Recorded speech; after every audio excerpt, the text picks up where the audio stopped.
கோவை மாவட்டம் கருமத்தம்பட்டி நகராட்சிக்குட்பட்ட சோமனூர் பகுதியில் கழக கொடி ஏற்ற விழா கோலாகலமாக நடைபெற்றது.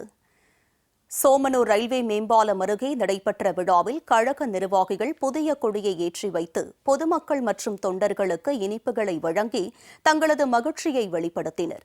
அதனைத் தொடர்ந்து செய்தியாளர்களிடம் பேசிய கழக நிர்வாகி வெங்கடாச்சலம், வரும் சட்டமன்ற தேர்தலில் கழக பொதுச் செயலாளர் புரட்சித் தாய் சின்னம்மா கைகாட்டும் வேட்பாளரை வெற்றி பெற செய்ய முழுவீச்சில் பாடுபடுவோம் என்று தெரிவித்தார்.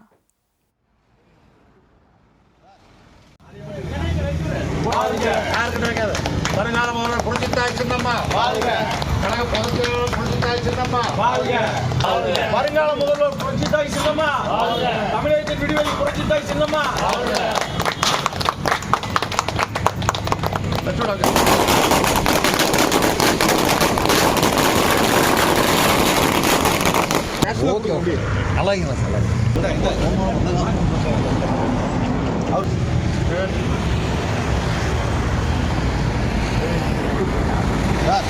அம்மாவின் ஆணைக்கிணங்க கோவை மாவட்டத்தில் முதல் முறையாக அம்மா அறிவித்த நமது அறிஞர் அண்ணா, புரட்சித் தலைவர் எம்ஜிஆர், புரட்சித் தலைவர் அம்மா அவர்களுடைய திருவுருவம் பதித்த கொடியை ஏற்றி இன்று மிக சிறப்பாக கொண்டாடினோம்.